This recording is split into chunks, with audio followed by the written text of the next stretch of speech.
Hi student, एक बार फिर से आप सभी का वेलकम स्पेक्ट्रोस्कोपी की क्लास में। और आज हम लोग पढ़ने वाले हैं यूवी विजिबल स्पेक्ट्रोस्कोपी के कुछ इम्पॉर्टेंट टॉपिक, जिसमें कौन कौन से ग्रुप किस प्रकार से लैम्डा मैक्स का वैल्यू को शो करता है, या मोलर एब्जॉर्प्टिविटी एप्सिलॉन मैक्स को शो करता है, और सॉल्वेंट का रोल क्या होता है। तो यहाँ पर देख सकते हैं कि जो एल्कीन है डबल बॉन्ड, उसमें लैम्डा मैक्स का जो वैल्यू होता है 171 के आसपास, और एप्सिलॉन मैक्स जो मोलर एब्जॉर्प्टिविटी 15.530 और सॉल्वेंट वेवर फेज में रहता है।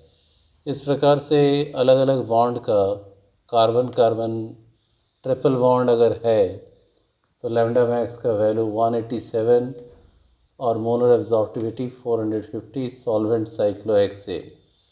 तो इस तरह से कुछ पर्टिकुलर टाइप के फंक्शनल ग्रुप के लिए क्या लैम्डा मैक्स का वैल्यू होता है, या मोलर एब्जॉर्प्टिविटी वैल्यू क्या है, कौन सा सॉल्वेंट यूज़ होता है, इसका चार्ट यहाँ पर हम लोग देख सकते हैं। और इसको जब आपको एग्ज़ाम में दिया जाएगा तो ये डिटेल दिया जाता है, और उससे आप लोग अच्छे से समझ सकते हो, या दिए हुए ऑर्गेनिक सैंपल का लैम्डा मैक्स का वैल्यू फाइंड आउट कर सकते हो।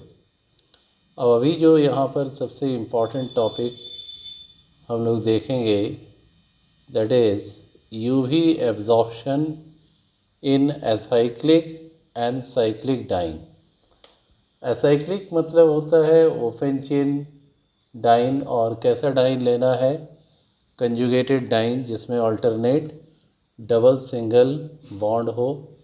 तो यहाँ पर हमने सिंप्लिसिटी के लिए 1,3-ब्यूटाडाइन को कंसिडर किए हैं। 1,3-ब्यूटाडाइन का स्ट्रक्चर तुम लोग लिख सकते हो। इसमें 2 डबल बॉन्ड है, तो यहाँ पर 2 डबल बॉन्ड अगर है तो उसमें एक सिग्मा बॉन्ड होगा और एक पाई बॉन्ड, और दूसरे डबल बॉन्ड में भी एक सिग्मा और एक पाई बॉन्ड। तो total number of pi bond हो गया 2, तो पाई इलेक्ट्रॉन हो गए 4, जिसमें हाफ बॉन्डिंग और हाफ एंटी बॉन्डिंग पाई मॉलिक्यूलर ऑर्बिटल को शो करते हैं। जैसे यहाँ पर ये 4 पाई मॉलिक्यूलर ऑर्बिटल को हम लोग पाई 1, पाई 2, पाई 3 और पाई 4 से डिनोट करते हैं। तो यहाँ पर देख सकते हो ये जो अरेंजमेंट है, 4 इलेक्ट्रॉन का जो अरेंजमेंट है, लेफ़्ट साइड में 2 और राइट साइड में 2, ये टोटल क्या है 4 पाई इलेक्ट्रॉन। तो यहाँ पाई 1 में भी 2 रहेगा। डायग्राम यहाँ कुछ एरर है, बुक से लिया गया है तो इसमें प्रिंट मिस्टेक है। तो इसमें करना क्या है कि ये जो लोअर वाला पार्ट है, यहाँ भी 2 इलेक्ट्रॉन हम लोग कंसिडर करेंगे। यहाँ पर ये 2 इलेक्ट्रॉन इस तरीके से, और ये दोनों जो है पाई 1 और पाई 2 जो है, ये होमो मतलब हाईली ऑक्यूपाइड मॉलिक्यूलर ऑर्बिटल, और पाई 3 और पाई 4 जो है वो लूमो यानी लो या लोएस्ट ऑक्यूपाइड मॉलिक्यूलर ऑर्बिटल। तो यहाँ देख सकते हैं जो ट्रांजिशन है पाई से पाई स्टिक, ये 175 नैनोमीटर के करीब होता है दिस वैल्यू। तो यहाँ एनर्जी डिफरेंस क्या है, काफ़ी ज़्यादा। तो ऑब्वियस है कि ट्रांजिशन कहाँ से होगा, पाई 2 से पाई 3 एंटी बॉन्डिंग मॉलिक्यूलर ऑर्बिटल। तो यहाँ एनर्जी गैप कम है, तो यहाँ एनर्जी अगर कम है तो यहाँ वेवलेंथ क्या हो जाएगा, ज़्यादा, और वो दिख भी रहा है 217 नैनोमीटर, क्योंकि एनर्जी जो है, energy is inversely proportional to the wavelength. Energy is inversely proportional to the wavelength. तो एसाइक्लिक कंजुगेटेड सिस्टम में जो ट्रांजिशन होगा वो phi 2 होमो और phi 3 लूमो के बीच में होगा, क्योंकि एनर्जी गैप यहाँ कम है। तो आई होप कि ये कॉन्सेप्ट समझ में आया है। इसके बाद आगे बढ़ते हैं, उसी को यहाँ पर लिखा हुआ है।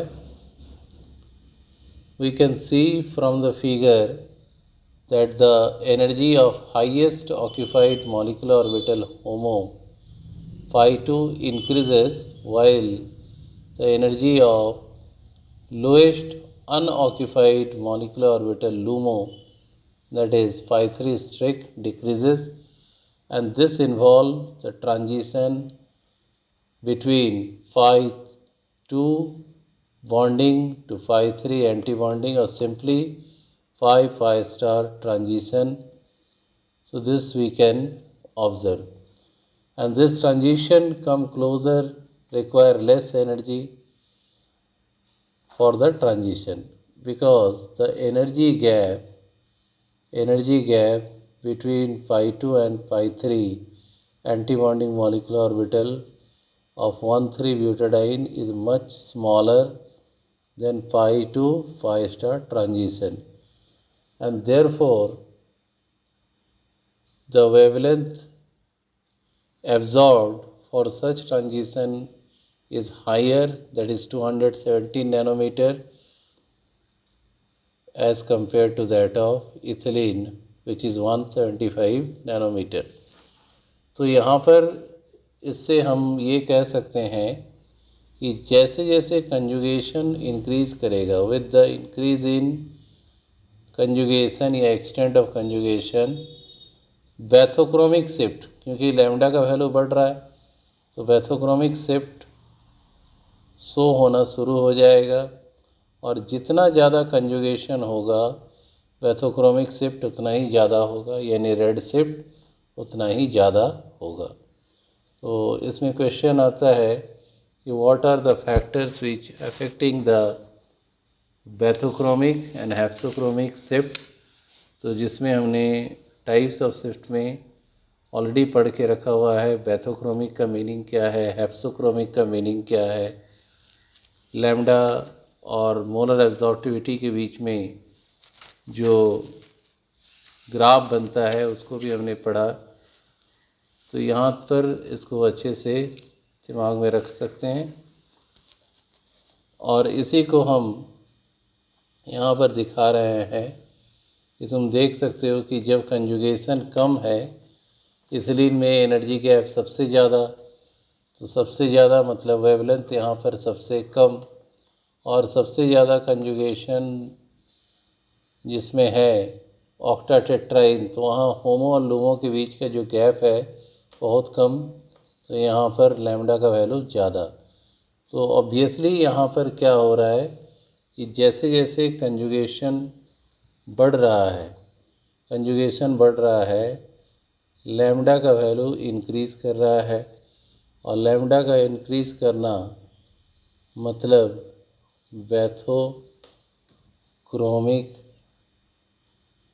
बैथोक्रोमिक शिफ्ट कहलाएगा, और इस बैथोक्रोमिक शिफ्ट को हम कह सकते हैं red shift, which simply indicates that more the conjugation, more will be the tendency to show the bathochromic shift। तो यहाँ पर ये बहुत ही एक इम्पॉर्टेंट एग्जाम्पल था जो बैथोक्रोमिक शिफ्ट को इन्फ्लुएंस करता है। इसके बाद कुछ इम्पॉर्टेंट टॉपिक यहाँ पर हम लोग देखेंगे जिसका यूज़ लैम्डा मैक्स निकालने के लिए किया जाता है। डेफिनेशन आप लोग पढ़ लेना, अभी मैं इसमें कुछ सिलेक्टेड पार्ट को चूज़ करेंगे।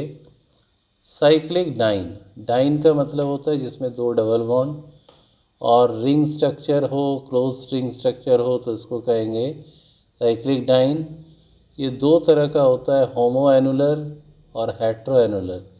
जब ये डबल बॉन्ड जो है, ये डबल बॉन्ड एक ही रिंग में रहे तो होमो एनुलर, और यहाँ पर दोनों रिंग में रहे एक एक करके तो हेट्रो एनुलर डाइन। अब यहाँ पर देख सकते हो कि होमो एनुलर डाइन जो है वो लॉन्गर वेवलेंथ को एब्जॉर्ब करेगा but smaller intensity compare to heteroannular diene which absorb shorter wavelength but higher intensity. तो यहाँ ये टॉपिक समझ में आ गया होगा। फिर nature of double bond in the cyclic diene. Double bond का नेचर साइक्लिक डाइन में तो दो तरह का नेचर देखने को मिलता है, एक्सोसाइक्लिक डबल बॉन्ड और इंडोसाइक्लिक डबल बॉन्ड। तो इसको भी हम लोग थोड़ा सा समझते हैं कि एक्सोसाइक्लिक कब है और इंडोसाइक्लिक कब है। जो रिंग के बाहर में डबल बॉन्ड हो तो एक्सोसाइक्लिक, और रिंग के अंदर में हो तो इंडोसाइक्लिक। यहाँ देख सकते हैं, यहाँ भी रिंग के अंदर में है, यहाँ भी रिंग के अंदर में है, तो दिस इज एंडोसाइक्लिक। तो अब इसमें अब हम लोग कंसिडर करेंगे 3 different cyclic compound. Let's see. यहाँ पर देख सकते हैं,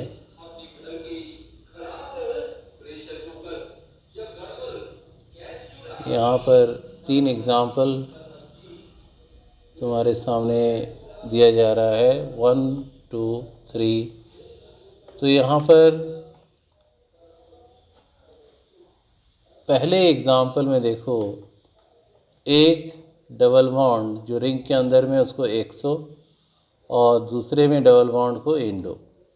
तो बी को अगर हम कंसिडर कर लें, ए को नहीं, तो बी के रिस्पेक्ट में ए का जो डबल बॉन्ड है वो एक्सो हो जाएगा और ए के रिस्पेक्ट में जब हम करते हैं तो बी वाला एक्सो होगा। तो अगर एक एक्सो होगा तो दूसरा क्या होगा, इंडो।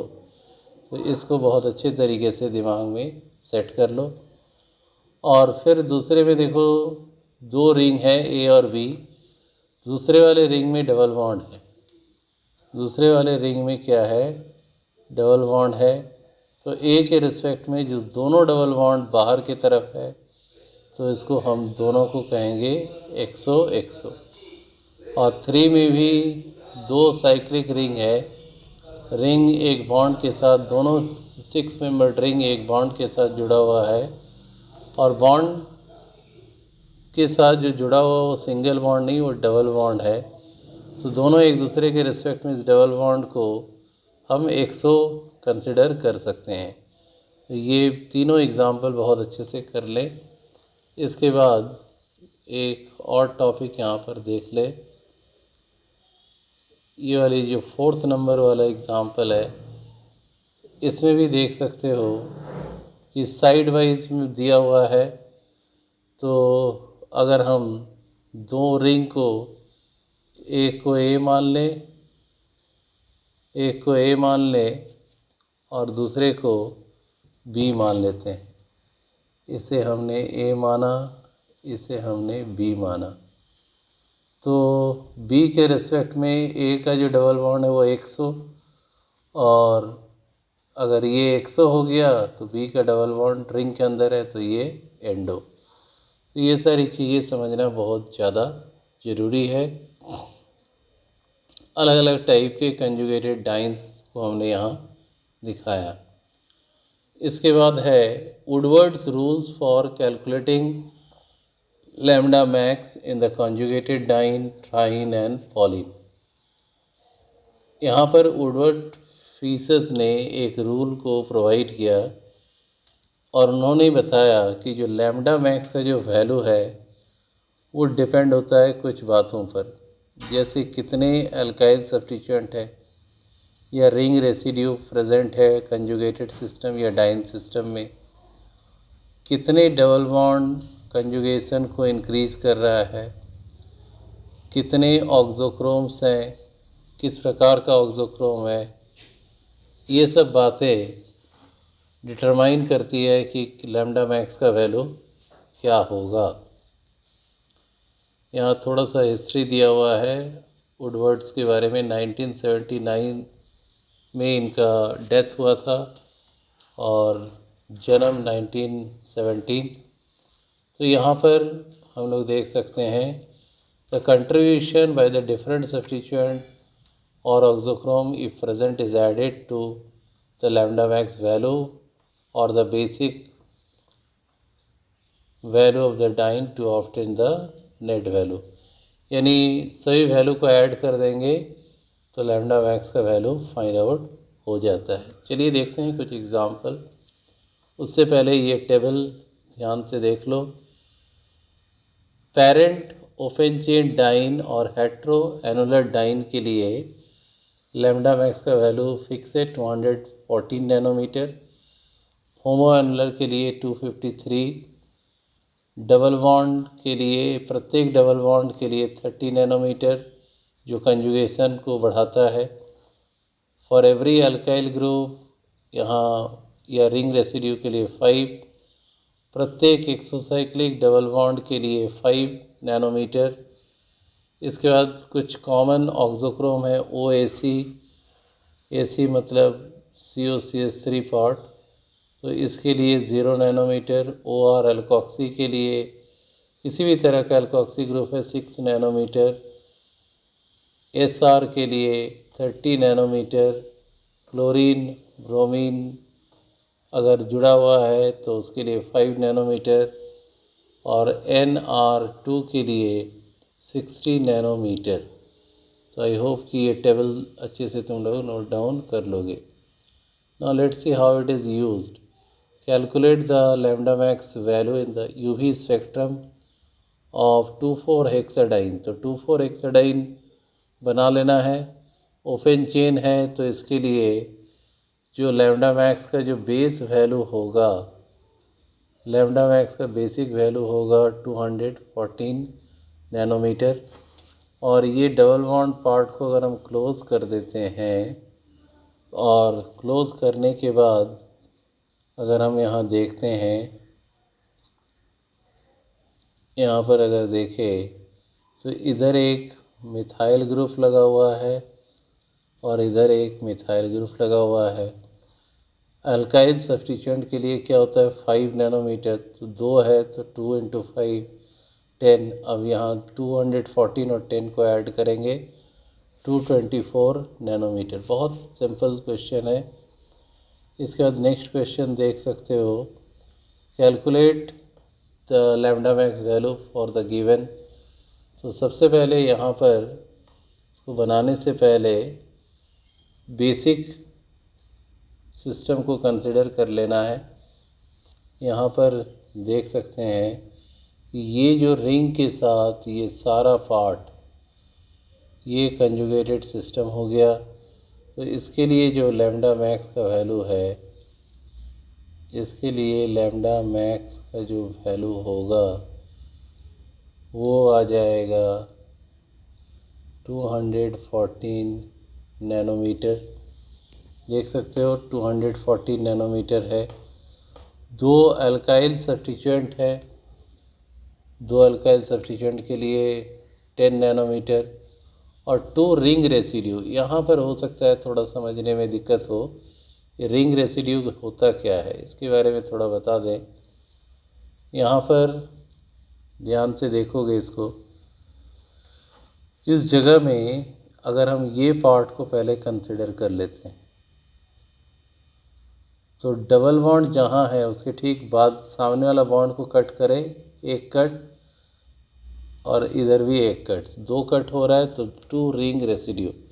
डबल बॉन्ड के ठीक सामने वाले बॉन्ड को रिंग सिस्टम में, साइक्लिक सिस्टम जो है उसमें कटिंग किए तो that is the ring residue. तो यहाँ पर रिंग रेसिड्यू जो है ये हम लोग जान गए हैं, 2 रिंग रेसिड्यू है तो 1 का 2, 2 का एक का 5 तो दो का 10 नैनोमीटर। और एक्सोसाइक्लिक डबल बॉन्ड तुम देख सकते हो रिंग के बाहर में डबल बॉन्ड है, एक्सोसाइक्लिक है, एक ही है तो इसका वैल्यू है 5। ये सारा वैल्यू टेबल से हम लोग ऐड कर रहे हैं और इसको जब ऐड कर दोगे तो 239 नैनोमीटर आंसर आ जाता है। इन्हीं प्रिंसिपल का यूज़ करके लैम्डा मैक्स का वैल्यू निकालना है। दिए हुए सैंपल का बड़ा आराम से निकाल सकते हो, तो इसको जो है आप लोग अच्छे तरीके से कर लेंगे सो दैट कि इसे दिक्कत ना हो। और एक और सवाल मैं बना देता हूँ।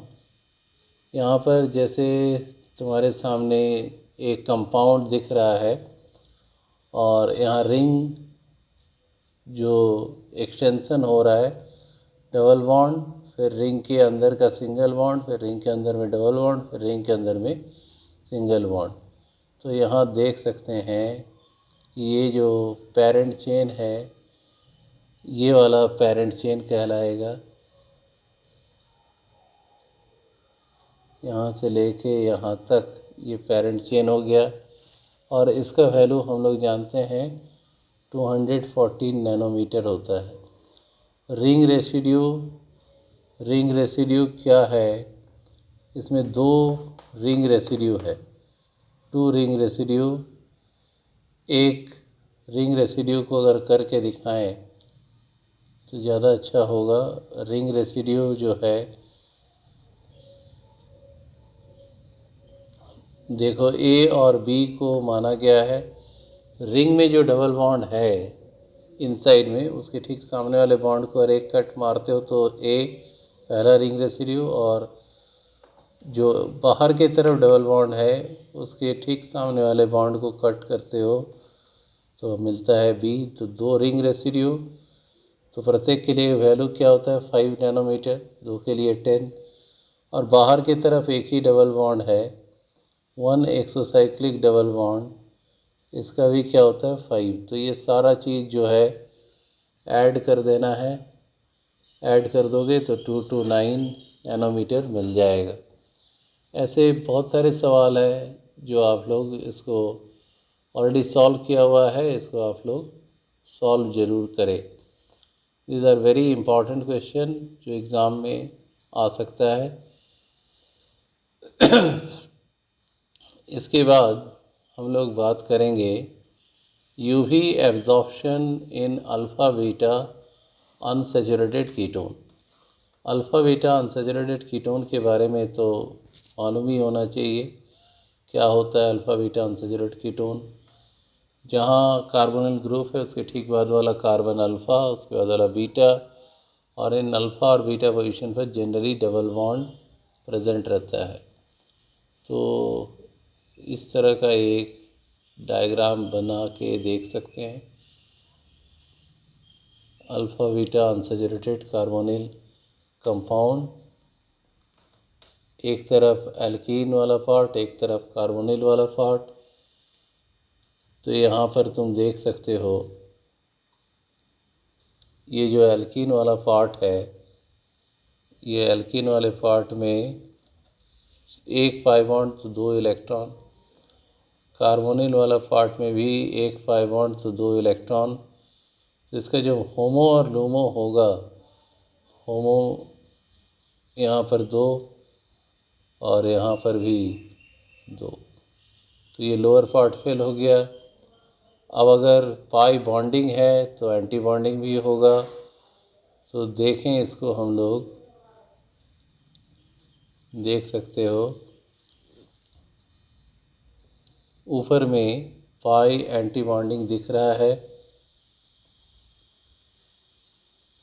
ये हमारा पाई एंटी बॉन्डिंग एल्कीन वाले के लिए, और यहाँ पाई एंटी बॉन्डिंग कार्बोनिल वाले के लिए। तो यहाँ पर ये जो ट्रांजिशन है, यहाँ ये जो ट्रांजिशन है, डिफरेंट टाइप का ट्रांजिशन शो हो रहा है। तो सबसे क्लोज जो ट्रांजिशन होगा वो यहाँ से हो रहा है। तो इस ट्रांजिशन में अगर हम ऑब्ज़र्व करें तो n से पाई एंटी बॉन्डिंग मॉलिक्यूलर ऑर्बिटल में इलेक्ट्रॉन का ट्रांजिशन हो रहा है, और इस ट्रांजिशन के लिए डिफरेंस ऑफ एनर्जी बहुत कम है। तो इसका मीनिंग क्या हो गया कि लैम्डा मैक्स का वैल्यू क्या होगा, इंक्रीज़ कर जाएगा। और अगर इंक्रीज़ किया तो यहाँ पर ये बना रेड शिफ्ट। तो इस तरीके से हम समझ सकते हैं कि इसमें कितने टाइप के ट्रांजिशन पॉसिबल हैं और किस ट्रांजिशन के लिए बैथोक्रोमिक इफ़ेक्ट होगा वो हम लोग यहाँ पर करके देख लिए। नोट कर लेना, ऑलरेडी स्टडी मटेरियल में है, टॉपिक को समझ लेना ज़रूरी था, तो वो यहाँ पर आई थिंक ये अच्छे तरीके से समझ में आ गया होगा। I hope it is clear for all of you. इसके बाद यहाँ पर एक और रूल है, Woodward-Fisher rule for the calculation of lambda max for pi star transition of alpha beta unsaturated carbonyl compound. तो यहाँ पर कुछ इम्पॉर्टेंट चार्ट में दिया गया है कि किस तरीके का ट्रांजिशन के लिए क्या वैल्यू होगा, किस तरह का बॉन्ड के लिए क्या वैल्यू होगा लैम्डा मैक्स का। तो देख सकते हो अल्फ़ा बीटा अनसैचुरेटेड एसाइक्लिक और 6 मेंबर्ड रिंग के लिए 250 nanometer, 5 membered alpha beta unsaturated ring के लिए 202 nanometer, alpha beta unsaturated aldehyde के लिए 207। हर एक का अलग अलग वैल्यू दिया हुआ है और प्रत्येक एल्काइल ग्रुप या रिंग रेसिड्यू का भी वैल्यू दिया हुआ है। लेकिन यहाँ पर थोड़ा डिटेल में अल्फ़ा पर क्या होगा, पारा पर क्या हो, बीटा पर क्या होगा, गामा पर क्या होगा, तो सारा वैल्यू यहाँ पर ऑलरेडी मेंशन किया हुआ है। यहाँ आप देख सकते हो all values are given to you. प्रत्येक डबल बॉन्ड एक्सटेंडिंग कंजुगेशन का वैल्यू क्या है, प्रत्येक एक्सोसाइक्लिक डबल बॉन्ड का वैल्यू क्या है, होमोएनुलर डाइन कंपोनेंट का वैल्यू क्या है, सभी का वैल्यू दिया हुआ है। एग्ज़ाम में अगर आता है ये वैल्यू दिया हुआ रहता है। अब ऑक्सोक्रोम का भी इफ़ेक्ट कौन कहाँ किस पोजीशन में है उसको भी यहाँ पर तुम लोग टेबल से देख सकते हो, और किस प्रकार का सॉल्वेंट करेक्शन होता है। जैसे pi anti bonding absorption band strongly affected by polarity of the solvent and the lambda max value depend upon the solvent nature. For example, standard ethanol solvent shows the maximum value of lambda max. तो here the table is already given, इसको भी आप लोग use कर सकते हो। यहाँ पर एक सवाल है जो मैं पहले बना दे रहा हूँ। यहाँ पर देख सकते हो लैम्डा मैक्स का वैल्यू फाइंड करना है। तो हमारा जो बेसिक सिस्टम है पहले उसको मार्क कर लो। ये हमारा बेसिक सिस्टम है, alpha beta unsaturated carbonyl compound, ये वाली प्लॉट, ये बेसिक, इसका वैल्यू 215। इसके बाद substituent at alpha and beta position, दोनों में अल्काइल ग्रुप है, अल्काइल ग्रुप के लिए 12, यहाँ पर 24 नैनोमीटर, और सब्स्टिट्यूएंट कौन से पोजीशन पर है, अल्फ़ा पोजीशन पर एक सब्स्टिट्यूएंट है, अल्फ़ा पर एक ही सब्स्टिट्यूएंट। तो यहाँ देख सकते हैं इसके लिए वैल्यू होता है 10 नैनोमीटर। टोटल ऐड कर देंगे तो 249। इस तरह के सवाल डेफिनेटली एग्ज़ाम में पूछे जा सकते हैं। तो इस सवाल सबको आप लोग अच्छे तरीके से सॉल्व कर लेना। बहुत सारे एग्जाम्पल दिया हुआ ऑलरेडी, क्वेश्चन हम लोग ये सब किए हुए हैं, फिर भी एक बार मैंने इसको बता दिया। I hope that this video lecture is going to be very helpful for your exam. Thank you for watching.